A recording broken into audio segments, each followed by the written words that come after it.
Our government has committed to eliminating the deficit by 2018, and that is the same as another party's timeline as well. We have used I hate to use the word, I don't really hate to use the word, but I'll use the word conservative estimating, because we do not know with the global economy and with the American economy slowing down as to how we're going to be able to, if we did an earlier date, could we meet that time frame. So we are looking at a slower, careful approach, realizing that yes, it's going to cost some interest in doing that. If we can, if the economy picks up and Ontario continues to do as well as it is, then that deficit can be reduced in a much quicker time frame. Thank you.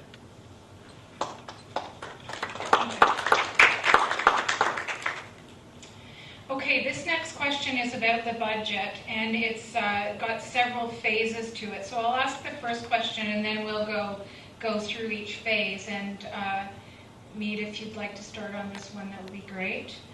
Which services can we expect to, how do you intend to balance the budget? What we intend to do to balance the budget is, first of all, no tax cuts, no energy credits, nothing until the budget's paid down, and it needs to be shared fully and completely across all of society. So we would look at repealing the corporate tax cut in 2010. We feel by doing this and trimming in a few areas, we can have the deficit eliminated by 2015 and then move forward from there.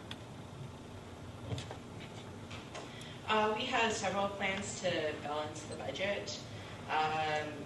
We want to roll back the corporate tax to the 2010 level, which would still be extremely competitive in North America.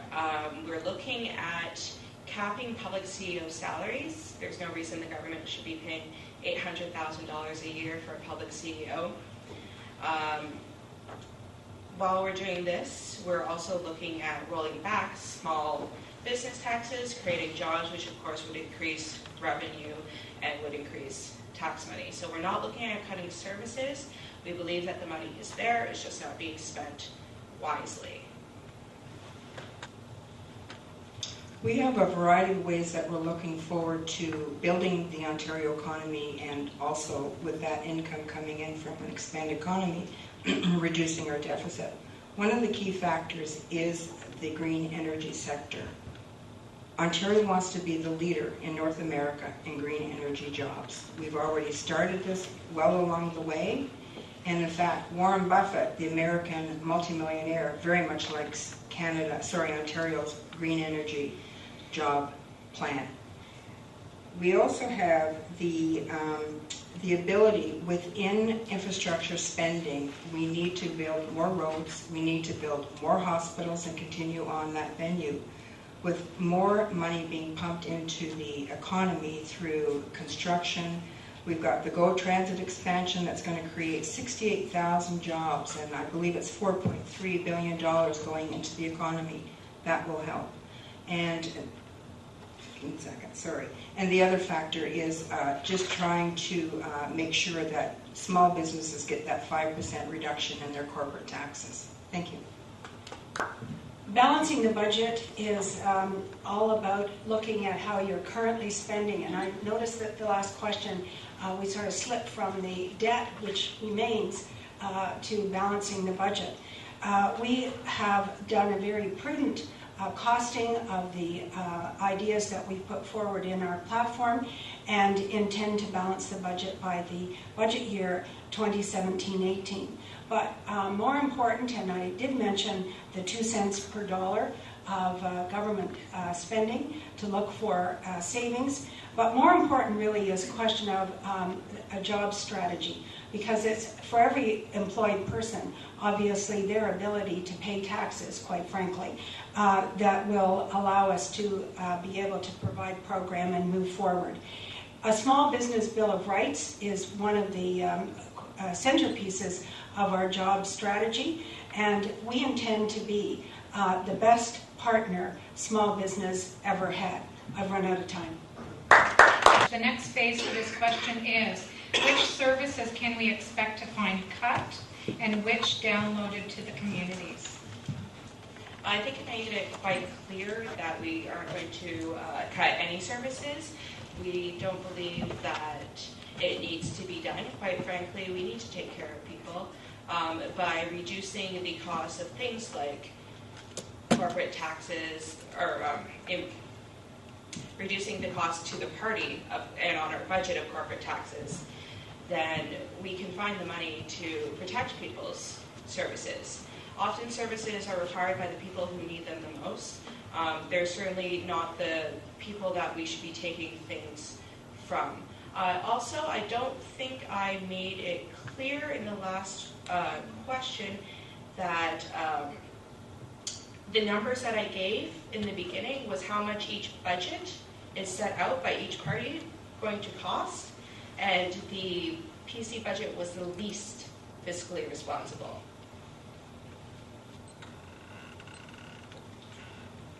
We recognize that in tough times, you cannot cut services. People are going to need their government to help them. And again, we don't know what's going to happen worldwide, and with the American economy as well. Our budget has been costed by a third-party economic specialist, an economist, and it is a very good, solid plan. We cannot have services downloaded onto the municipalities again. Mr. Hudak has disagreed with AMO, which is the Association of Municipalities of Ontario. He was there speaking recently, and they asked him, are you going to download onto the backs of the property taxpayers services that typically should be paid by the province? Dalton has very clearly stated he will not download onto your property tax bill services that the province should be taking care of. And even though, yes, it's still your tax dollar, at the end of the day, there is only one taxpayer. You still will not have that coming off your property taxes. It will be looked at in a very different way.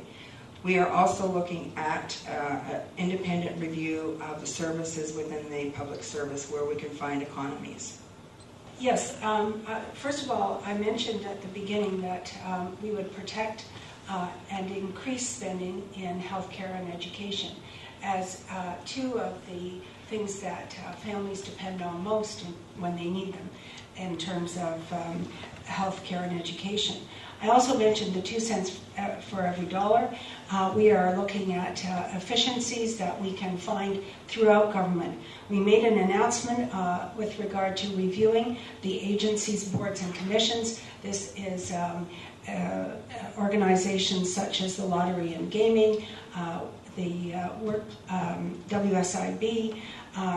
There are over 600, which is why they're often just referred to as the ABCs. But we believe that there are savings to be found there that will go a long way. We also believe that a much more transparent kind of government, one where you don't have severances in the range of several $100s, you don't have untendered contracts, frankly, doing business in a more business-like way. Downloading onto our communities when they're already struggling, particularly where there's been a lot of growth. Where you have growth, developers don't pay for all the infrastructure required for the new development, and that burden goes on the community. That is inappropriate, and if anything, there should be more of these services uploaded to the province. We need to start looking at things differently. We can't cut services, but we need to maybe reframe how we do them. OHIP, for example, is currently 47% of the provincial budget. In a few years, it'll be up to 80% of the provincial budget. That isn't sustainable. We have to start working on having a more preventative healthcare system. We have to start working on having community health centers so we can service people. And we got to start thinking of the voters instead of developers and big industry. When are you ready to consider tax or Where are you ready to consider tax or fee increases to improve the income side of the equation? There we go. Thank you. That's easiest. Did everybody get that one now? Okay. sorry. Now it makes sense. Yeah. Boy, when would we be ready? I think fee situations are a tool in the tool bag of trying to have funds available to run programs within the government. To me, that's almost too narrow of a perspective to look at. I'm sorry, in terms of fee increases. But in terms of pensions and salaries and such, that is something that our government has taken a lot of review for instance, there has been a United Co-op pension fund almost collapsed. We looked at stepping in and helping that. The Ottawa-based, the name escapes me now, but Nortel, that was a big issue. We looked at how we could help those pensioners out. Pensions and your fixed income is very difficult in this day and age because you're not making much money on your pensions. So we are certainly going to look at trying to protect you through various programs. A prosperous economy will increase government revenues, and that's our goal. We are looking at how we can increase the opportunities for young people through apprenticeship programs, through being able to provide a decrease in red tape and the regulation burden that business faces. All of these are designed to get us out of being a have-not province and moving us up the scale. And when people have jobs, they pay taxes, that increases revenue. That's a healthy flow, as opposed to increases by sort of more artificial means. You know, I've heard about trickle-down economy, improving the economy, and this will work and that will work. And you know what? In the United States, Canada, and every jurisdiction I've looked at, trickle-down is actually a slow drip, if that. The rich get richer and the poor get poorer, and that's what's happening in Canada. To improve the income side of the equation, I think what we need to do is start taxing things that are unhealthy, taxing things that are not good for us long-term, taxing things that aren't sustainable, and rewarding those things that are sustainable, that are healthy, and can go forward. For example, we're proposing a carbon tax very similar to the one in BC. Interestingly, in BC, 70% of the population think it's a fair tax. How many taxes are there like that? We think there'll be acceptance here. We also think we should tax unhealthy people's lifestyle habits. I had to 15 seconds, I got stopped. As far as increasing taxes, we don't really think it's necessary to increase income taxes. Of course, corporations should play a larger part. Our corporate income tax is the lowest in North America significantly, and the PC Party does want to reduce it again. It has been proven, well, it hasn't been proven that corporate income taxes being lowered has any effect on the amount of people being employed. There's no direct correlation. So really, there's no point to it other than your buddies are getting more money when they go home, and we're paying more. We aren't going to scrap the HST, but we are going to get rid of it on the home essentials, such as home heating, energy, eventually off of gas, like at the pumps. It's more about making life more affordable. I got 15 seconds,